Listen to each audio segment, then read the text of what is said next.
What's up, everybody? I'm Scott, also known as SFon82, big comic book fan and collector, among many other things.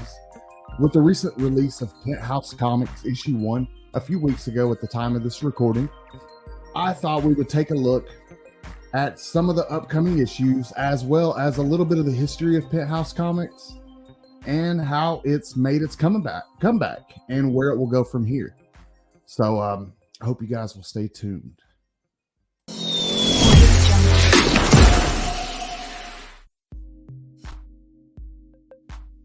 Now, like I was saying, we're going to find out. I pulled up this cool little article that I found from Bleeding Cool, a very reliable source. So what I will do is I will share my screen, and we're going to take a look at this because I got some good information here about how Penthouse Comics made its comeback and a little bit about the history. We got some pretty good stuff here. It says Nathan Yoakum and Ryan Swanson, the founders of Behemoth Comics, later sold to Sumerian Records and now partnered with Massive Publishing, have a new publishing project, the return of Penthouse Comics, in conjunction with Penthouse Global Licensing, and nothing to do with Sumerian, and to be published for the 30th anniversary of the original by Marvel and Valiant writer George Caragone, I hope I'm pronouncing that right, and Bullet Comics and Her New York's Horatio Weisfeld, running for 32 issues from 1994 to 1998. And when it folded, versions kept being published overseas until 2011. Originally printed inside Penthouse magazine with work from Adam Hughes, Kevin Nolan, and Gary Leach, publisher Bob Guccione made it a standalone magazine, famed at the time for offering the highest comic book page rate of $800. Caragone originally pitched a Thunder Agents revival to Guccione, who pivoted and offed him Penthouse Comics. I'm assuming they meant offered him Penthouse Comics instead. Artists who contributed to the comic books, which varied in the degree of explicit content shown as the years passed, also included Mark Beecham, Mike Harris, Arthur Sudam, Jordan Raskin, Horatio Altuna, Milo Manara, Roberto Baldazzini, Richard Corbin, Tony Salmons, Bart Sears, and Gray Marrow. Caragone famously fired managing editor Weisfeld for Penthouse Comics issue 4, and a number of the more A-list artists left with him. Caragone was accused of embezzlement by Penthouse in 1995, lost his job, and I'm not going to say this on the on the live stream or on this recording, excuse me. But he offed himself, for lack of better words, and for not being able to say this directly. He jumped off the 45th floor of the Marriott Marquis Hotel in Times Square. That's horrible. Dave Elliott took over the magazine and ran it until publisher General Media went bankrupt. The new Penthouse Comics was number 1 out on 14th of February, Valentine's Day, a couple weeks ago at the time of this recording. It had some beautiful covers from Matteo Scalera, Jeff DeCall, Joshua Swaby, Mark Aspinall, Robert Semelin, Vanessa Del Rey, Maria Lovett, Elia Boniti, and others. The second issue for May will bring in artists like Tula Lotte, Jay Lee, Marguerite Savage, and more. The new Penthouse Comics will be $9.99, bi-monthly, 6 issues per year. A 96-page comic with a mix of action/crime/thriller stories and printed oversized like a traditional magazine. The first issue will contain Gun Crazy about Dolly Sanchez and Lanoya O'Brien, 2 girls fighting for survival in an 80s meets Tarantino story. Gila March draws Wanda Foe's The Dream, a tale about Megan, a Hollywood casting director, turning a dancer into a star. I Spit on Your Grave is an adaptation of Vernon Sullivan's novel, and Miss October hunts down a pinup themed serial killer. Writers include John David Morvan, Stefan Desberg, Steve D, and Juan Defoe. Artists include Gillum March, Alan Kuros, Jeff, Ray McCate, and more. Here are some covers that we can show. There are also others we definitely can't, and there are some NSFW covers that come polybagged, and we also have a first look at the covers of issue 2, and I got some better stuff that I'm going to throw up on the screen. So I will.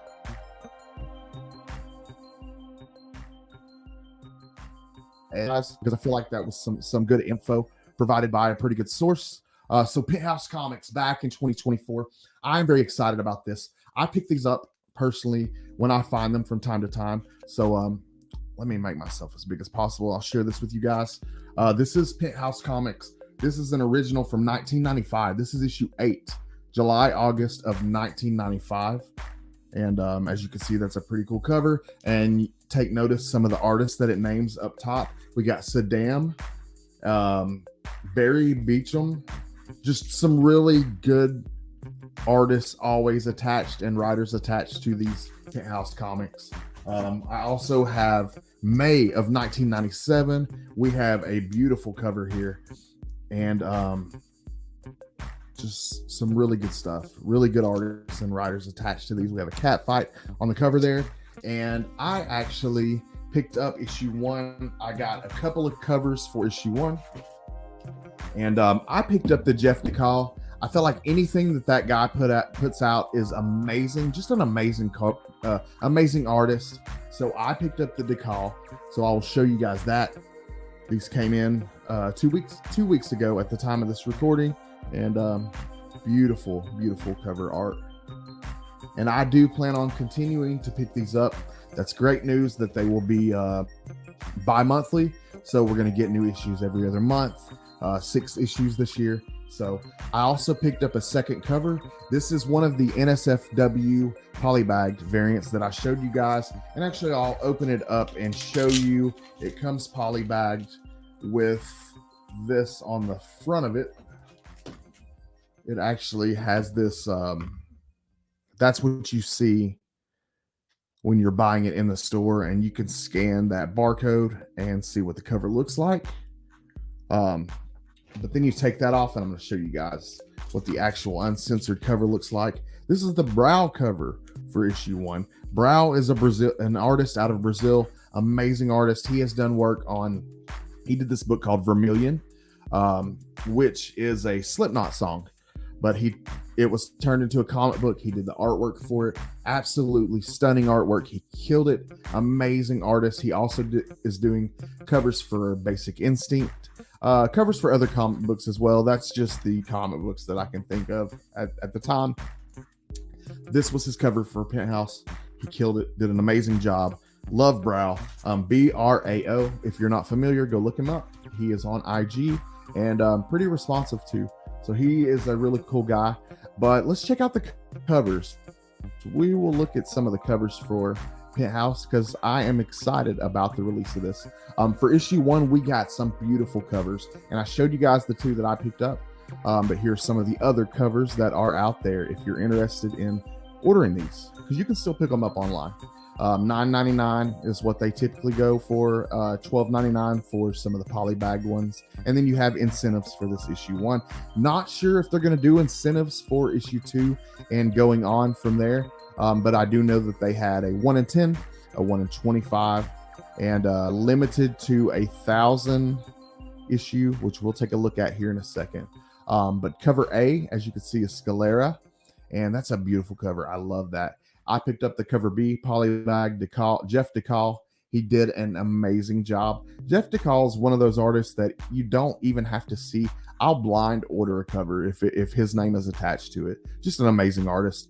And likewise with our cover C artist Swaby, I feel the same way about him. I did not pick this cover up, but it's a beautiful cover. Turned out beautiful. But this is the cover C Swaby as well right here. So you see the A and the B and the C covers. Moving on, we will go to the cover D, cover E, and cover F. Now, cover D is the Burnison cover, and I love that cover. I almost pre-ordered it. Love myself a good bubblegum cover, and this is a really good bubblegum cover, and also a good roller skate cover as well. So that one's cool. For cover E, you have Aspinall on the art, and that one turned out pretty nice. Not particularly my style, but I like it though. As well as cover F, Samelin, I'm sorry. The artist Samelin did cover F, and not particularly my style. We got kind of a spy theme, sort of a Black Widow theme going on here. So that one's pretty cool. Moving on, we had a lot of covers for issue 1. Not as many as you'll see for issue 2, but a lot of covers for issue 1. Penthouse Comics issue 1, cover G, cover H, and cover J here. They did not do a cover I. They skipped over that. What's the logic for that? Let me know in the comments if you know why. What is the significance of skipping over cover I? Is it I don't know. Let me know in the comments if you know why they don't do that in comics. I've noticed that's a thing. They'll skip over a cover I and just go from cover H to cover J. But interesting. Anyways, cover G is the Polybag Del Rey, and unfortunately I don't have an uncensored picture to show you guys, but for cover H I just showed you guys the cover that I picked up, and that is the brow. Cover H is the brow cover. Brilliant Brazilian artist, and like I was saying, I showed you guys the cover for that a second ago. I think it turned out really cool. I think it turned out really, really good. Now this is an interesting cover for cover J, and we'll talk about this here in a second. I'll pull out the issue and talk about this a little bit. Cover J is, under the artist, it's a stemograph. This is actually AI art, which pretty interesting. Let me find it here. Let's see.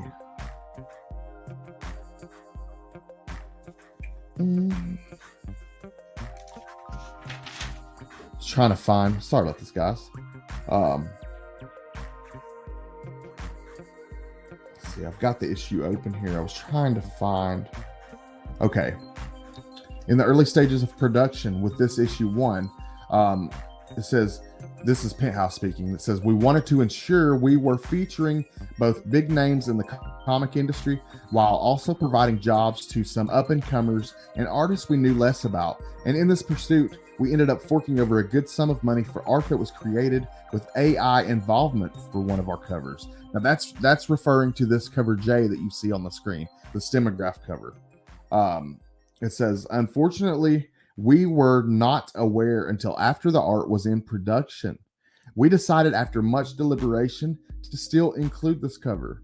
Why? So we can talk about it. After discussing with the artist why they felt they should be getting paid the amount they did for what we assumed was a piece of art created entirely by a robot, they had an interesting answer. And this was a Stemagraph's answer, or the artist's answer. I'm assuming they go by Stemograph.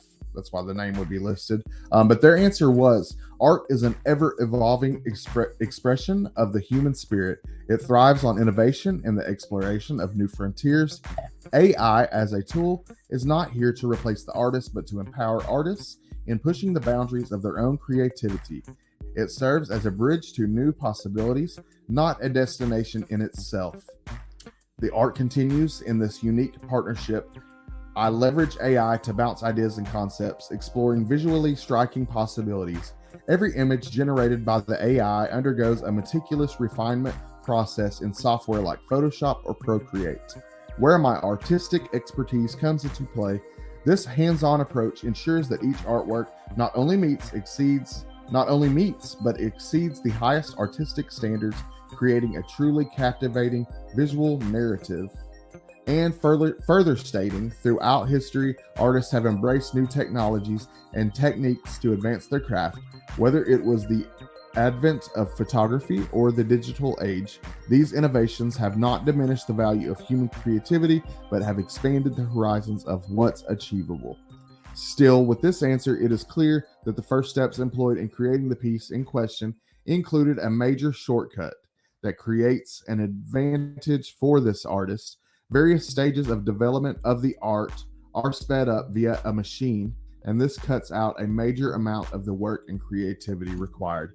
How do you guys feel about the AI art being used and applied to this cover J? Now, how do you guys feel about this? This was obviously a beautiful cover. I'll throw it up here real quick one more time so you can look at it. Cover J, the stemograph cover as it's listed, is an AI cover. How do you feel how the artist feels in this situation? What are your thoughts? Let me know in the comments. Moving on, I kind of stuck around on that one too long. I apologize. I should have had the ad pulled up better in advance, so I apologize for that. But we'll move on and check out some of these really cool incentives. The 1 in 10 for this is a Lovett, Maria Lovett. And I really like the current series that she is doing by the name of Crave. I think it's up to issue 3. If you were not checking out the series Crave and you were a fan of the artwork on this cover, it's a lot like what the artwork looks like on the inside of Crave, and a lot of Maria Lovett's artwork as well. She's done a lot of titles, but she did the 1 in 10 for this. Now the 1 in 25, the cover K, is a March cover. And that is I really like that cover a lot. I would have liked to have been able to get the 1 in 25. Really cool. And a friend of mine, Chris the Comic Vet, actually got his hands on this cover L 1 in 1,000 limited FOC cover. And this is not an art cover. This is an actual real photo. In the very back of this magazine, this is the woman. There is an actual layout, a full photo layout, just like they would do in the old Penthouse magazine, the regular magazine. But it's featuring the lovely lady on the cover, this cover L. So shout out Chris the Comic Vet. He actually got his hands on a copy of this particular cover. An amazing cover. But yes, there is, if you're wondering, as well as the stories that I mentioned when I was reading the Bleeding Cool article to you guys, there is a little bit of pornographic material in the back of this, and I'm not gonna just throw up some just blatant nudity on here, but let me see if I can find a page. Okay, this one, there's no nudity on this one, so I can show this one. But you got a good little layout there. Let's see. Show you guys one more if we can get away with it. Yeah, we definitely can. No nudity here, 0 nudity, so I can definitely show this.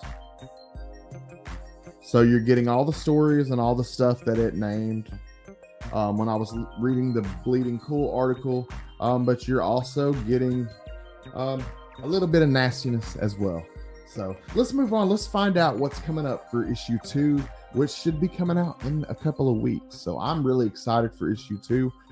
For issue 2, we have cover A, B, and C here. Now, I pre-ordered cover A, and I'm going to mess up this guy's name. He does a lot of covers for Marvel, has done some fabulous She-Hulk covers and Black Widow. He's done a lot of female characters over at Marvel and done an amazing job of it. Lyrics, but I pre-ordered cover A for sure. And also, I can't remember. I want to say I possibly pre-ordered cover B, but I'm not sure. But I definitely pre-ordered the cover A. Cover B is Vecchio. I'm not sure how you say that. But cover B is really cool, kind of a manga look to it. Cover C, I don't really know what I would say for the style of that, but it's beautiful. It's a beautiful cover as well. Savage, if I'm saying that correctly. A lot of these names, I could be saying them incorrectly. If I have mispronounced anything, I apologize. But I'm saying these names to the best of my ability. Sometimes with these artists, they have some crazy names, and obviously some foreign names as well. Italian artists, French artists, Swiss artists, things like that. International artists. But that is your cover A, B, and C. Next up, we are going to take a look, and there are not as many covers for this one, but wrapping it up on the covers, we have cover D and we have cover E. Now, the cover D is Big Icky is the artist name. So Big Icky. Yeah, kind of a graphic scene there going down on the bed for the cover of cover D. So cover E is a polybagged variant, and I think this is no, I don't know. I don't know who the artist is. That's Stewart for the artist. This is going to be your polybagged nude variants for Penthouse Comics issue 2. So cover E, really good stuff, really awesome stuff. I'm super excited. That should be coming out in the next couple of weeks. I do remember pre-ordering issue 2 a few weeks back, and so it should be coming out real soon. I appreciate you guys coming and hanging out with me and talking about a little bit of smutty naughtiness. I am a big fan of adult erotica. Personally, I grew up looking. I would sneak into. I would find my dad's secret hiding spots at his business. We would go into my best friend's garage, and we would look at all the Playboys and all the Penthouse and stuff that his dad or his uncle had stashed. Just a very nostalgic thing. What a time to be alive in the 80s and 90s. We had cool stuff to get into like that. These Playboy magazine stuff that the kids nowadays aren't really into. But for those reasons, they hold a lot of nostalgia for me. And I am really glad. I, for one, am really glad that Penthouse Comics are coming back. Very thankful that the people that used to be behind Behemoth got it behind the whole deal and got it back out there. But big shout out to them, and big shout out to you guys for watching this video. Getting pretty close to monetization. We're still a little bit away, but we're slowly creeping our way there. And by you guys watching this, you are helping me. So thank you so much. Please hit that like button. Please subscribe if you haven't already. And I will be back soon, real soon, with a new video. Comic Book Addicts live stream every Monday night. We got some good live streams coming up. I hope to see you guys there every Monday, 7:30 p.m. Eastern Time, 4:30 Pacific for you West Coasters. And until next time, later, guys. Thanks for coming out.